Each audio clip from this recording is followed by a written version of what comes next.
Mesdames, Messieurs, bienvenue sur i24 News. C'est l'heure de votre rendez-vous avec le football. Aujourd'hui, nous reviendrons sur la qualification de la France qui compose son billet pour les quarts de finale en battant une vaillante équipe nigériane. Nous en parlerons dans cette émission. Exit pour l'Algérie, c'est donc fini. Les Algériens qui repartent en Algérie, mais par la grande porte, ils ont été vaillants eux aussi. Et puis nous parlerons des deux affiches de ce soir, Argentine, Suisse et Belgique, États-Unis, avec vous, messieurs, Sidney Govou et Emmanuel Petit. Bonjour, bienvenue. Bonjour. Et puis j'ai le plaisir d'accueillir Pierre Sled. Pierre Sled, bonjour. Vous êtes Bonjour. producteur de cinéma, figure emblématique de cinéma, non, mais de Stade 2 et de télévision. Peut-être que finalement, vous voyez, vous allez passer, vous m'avez dit que vous travaillez sur les États-Unis peut-être, ouais. Hollywood. Absolument. Allez, merci d'être là aujourd'hui. On commence tout de suite par le résultat de la France.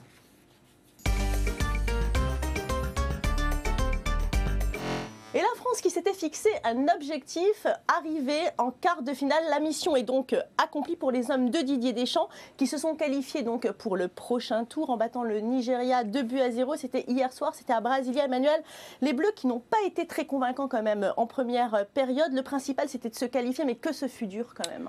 Oui, mais je crois que c'est la donne, c'est la norme dans ces huitièmes de finale. On s'aperçoit que ce soit le Brésil, ils sont passés par un trou de souris, le Costa Rica de la même manière, l'Allemagne hier, ça a été pareil. Ça a été des matchs vraiment poussifs, tirés sur le couteau. Donc, j'en prends pas ombrage. Si on rajoute à ça aussi la chaleur, le fait que c'était un match à élimination directe, donc une autre configuration, donc ça peut expliquer aussi... il avait presque 30 degrés hier soir à Brasilia quand Exactement, même. donc c'est pour ça, il faut être indulgent sur la prestation des Bleus. Ils ont fait le boulot, Moi, ce que je regrette en fait, c'est tactiquement, on était vachement bas sur le terrain. On a laissé des opportunités dans les espaces et aussi à des joueurs pour pouvoir se présenter en position de frappe. Heureusement qu'on a eu un excellent Loris également. Oui.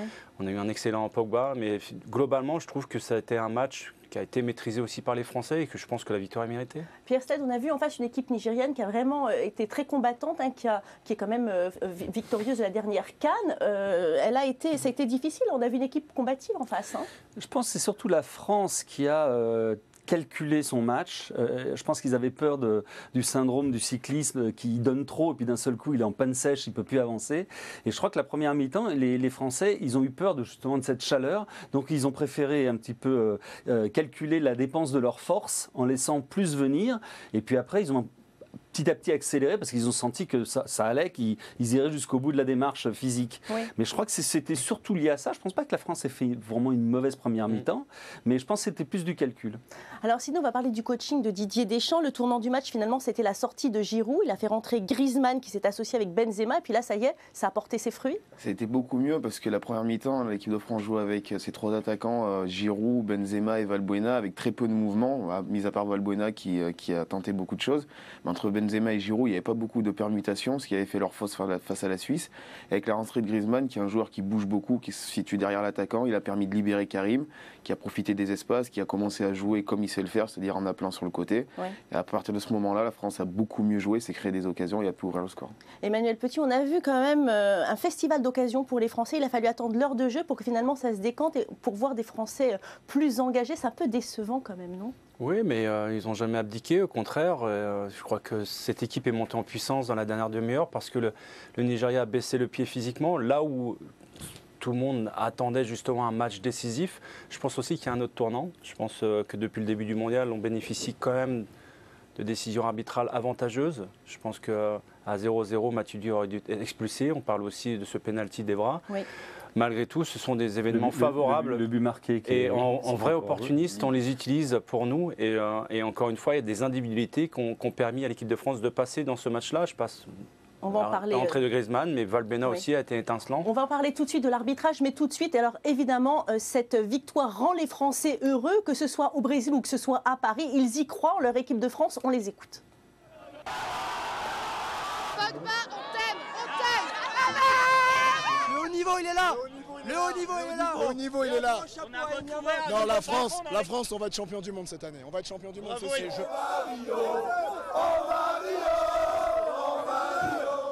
Alors Sidney, vous aussi, vous êtes enthousiaste, vous y croyez en cette équipe ?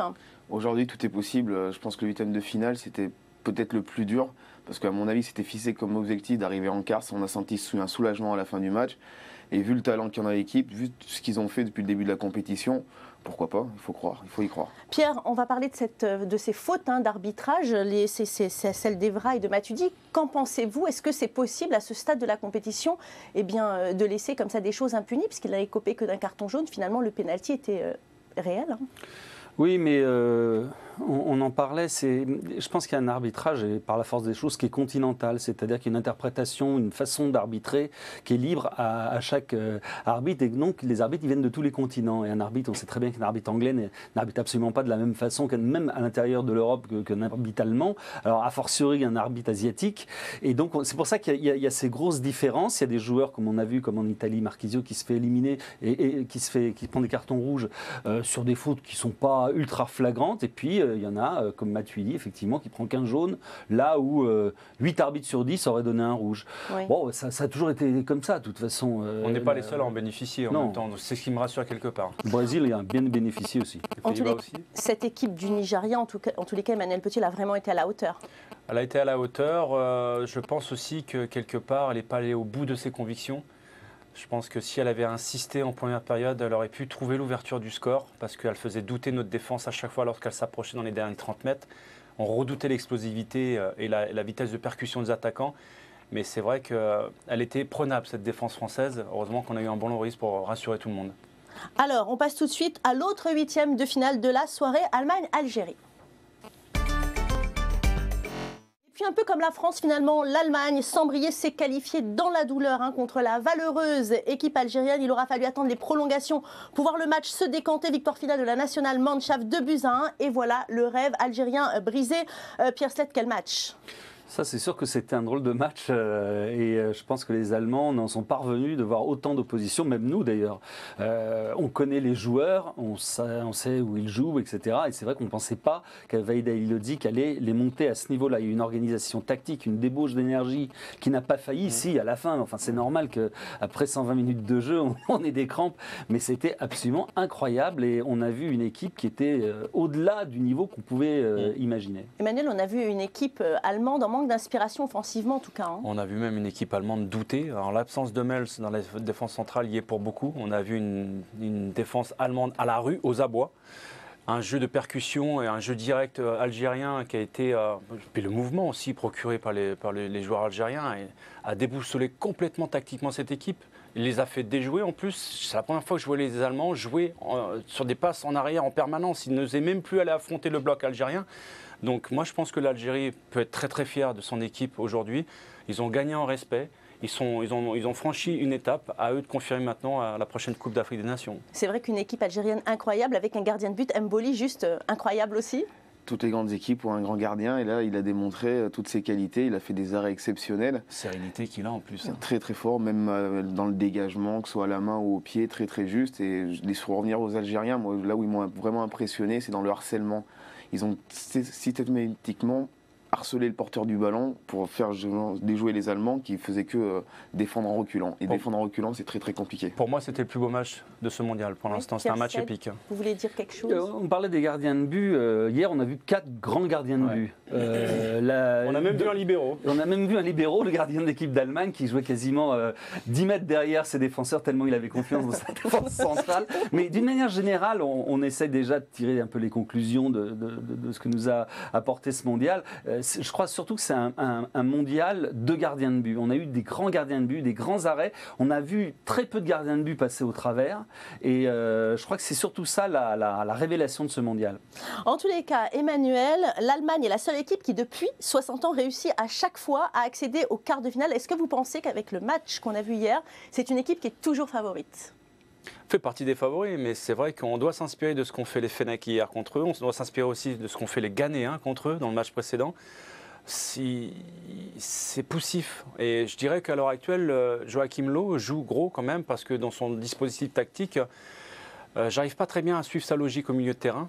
Avec 4 joueurs à vocation qui adorent toucher le ballon, mais il n'y a pas vraiment de défensif. Khedira, quand il est rentré, il a rééquilibré le milieu, il a apporté une densité physique. Schürrle a apporté davantage d'options offensives.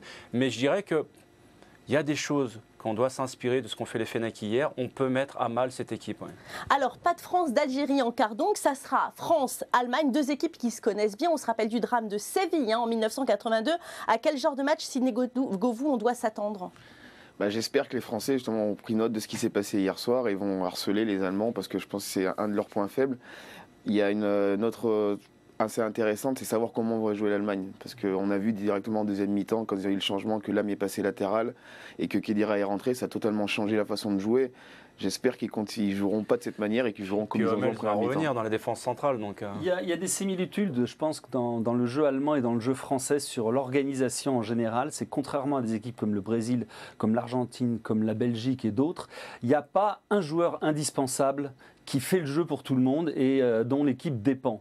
On a vu une équipe de France avec, c'est vrai que Valbuena est très bon depuis le début et à chaque match, mais on sent quand même que tout ne repose pas sur Valbuena. Oui. Et l'Allemagne, c'est pareil. On a vu des remplaçants qui étaient bien meilleurs que les titulaires hier quand ils sont rentrés. Et là, ce sera à mon avis, intéressant de voir comment les deux équipes arrivent à exploiter ça. Il faut quand même, puisqu'on parlait de statistiques, toujours dans les France-Allemagne, la France s'est donc qualifiée. C'est la 6e fois que la France se qualifie pour les quarts de finale. Jusqu'à présent, elle n'a jamais perdu en quart de finale. Allez, on va jeter tout de suite un coup d'œil au tableau des quarts de finale avec donc les Bleus qui retrouveront les Allemands. C'est vendredi à 13h au Brésil dans le mythique stade du Maracana. Le vainqueur affrontera le gagnant de l'autre quart qui opposera vendredi aussi le Brésil et la Colombie à Fortaleza. Et pourquoi pas donc un France-Brésil en demi. Alors là, Emmanuel Petit, vous êtes prêt à rechausser les crampons ? J'aimerais bien. Et mettre le même but. Mais je suis trop vieux maintenant, donc ça va beaucoup trop vite pour moi. J'aimerais bien vous voir sur le terrain. J'avais juste une question à leur poser, parce que franchement, je pense que tout le monde se la pose. Quelles vont être les forces de l'équipe d'Allemagne physique après avoir joué des prolongations comme hier? La France n'en a pas joué et le match arrive assez rapidement. Il y a 3 jours de repos et c'est le match. Hein. Moi, je pense que la France doit jouer sur ça. Quand on joue 3 jours après, on a souvent un début de match assez compliqué. En plus avec les prolongations. Qu'est-ce qui vous arrive, Emmanuel ? Je suis attaqué par des araignées en fait. Donc si la France arrive à faire un bon début de match, à faire douter l'Allemagne d'entrée et à marquer assez tôt, ça va être difficile pour les Allemands de tenir tout le match. Bon, on passe tout de suite au programme du jour. On y va. Et suite et fin de ces 8e de finale, c'est ce soir à 13h l'Argentine qui affronte la Suisse, le premier du groupe F. Contre le deuxième du groupe E, 13h, c'est évidemment heure brésilienne, hein, vous l'avez compris. Sidney, l'Argentine ultra favorite. Mais on a bien vu que dans cette compétition, finalement, d'être ultra favori, ça ne sert à rien du tout, il n'y a que des surprises. Que des surprises, non, mais l'Argentine qu'on a vue aujourd'hui ne m'a pas convaincu. La Suisse non plus, donc je pense que c'est un match qui est assez équilibré parce que les Suisses, tactiquement, c'est costaud. Ils ont pris l'eau contre la France, mais en règle générale, ils ne prennent pas de but. Et l'Argentine est trop dépendante de Messi actuellement. Ouais. Et donc si Messi n'est pas dans un bon jour, ça peut profiter aux Suisses. Mais l'inverse est vrai, si Messi est dans un grand jour, les Suisses risquent de souffrir. Pierre, l'Albi Céleste qui n'a pas été convaincante en phase de Oui, mais enfin les favoris quand même sont là. Hein. On a le Brésil, on a la France, on a l'Allemagne, on risque d'avoir l'Argentine. C'est vrai que dans le quart du bas, là, entre la Belgique et les États-Unis, ça va être plus chaud à mon avis. C'est là où, à mon avis, il peut y avoir une surprise. Emmanuel, en tout cas, c'est Messi qui porte l'Argentine. Vous pensez qu'il aura suffisamment... C'est l'arbre qui cache la forêt, oui. Voilà, vous pensez qu'il va avoir suffisamment de force? Justement, il y a une dualité à l'heure actuelle dans cette Coupe du Monde. C'est des équipes qui sont portées par des individualités face à des équipes où la star, c'est l'équipe elle-même. Donc, intéressant de savoir, mais... Je pense que si, globalement, si Messi est dans un mauvais jour ou si il arrive à être canalisé par l'adversaire, ça risque d'être compliqué. Donc, surtout que l'Argentine est un bloc scindé en deux, attaque-défense, donc méfiance quand même pour eux. Pierre, votre avis ? Oui, je pense quand même qu'il y a de bons joueurs dans cette équipe d'Argentine. Il y a Higuaín qui est blessé. Ouais, mais qu'est-ce qui va jouer devant Maxi Rodriguez, il y a 34 ans? Il l'avait dit. L'avait dit dans l'axe? Je sais pas, mais bon, je pense que l'Argentine a de quoi s'en sortir quand même sur ce match. Sidney ? Non, oui, ils sont favoris. Sur le papier, c'est sûr qu'ils ont une meilleure équipe, mais c'est ce qu'ils prouvent aujourd'hui, trop dépendant de Messi. Donc si Messi est un mauvais jour, comme j'ai dit... il suffit d'un coup franc. Il suffit d'un coup... Voilà, ouais, c'est ça, c'est ce qui est chiant avec lui. Allez, on parle tout de suite de Belgique-États-Unis. Donc les Diables Rouges et les États-Unis qui retrouvent ce soir à 17h heure brésilienne, et deux équipes qui ont chacune rendez-vous avec l'histoire. D'un côté les Belges qui souhaitent réussir leur grand retour en Coupe du Monde après 12 ans d'absence, et puis de l'autre des Américains qui espèrent réitérer l'exploit de 2002, à savoir se qualifier en quart de finale. Pierre Sled, vos pronostics? Là, c'est l'exemple inverse. Les Belges jouent beaucoup comptaient beaucoup sur Hazard. Depuis le début, il n'est vraiment pas bon.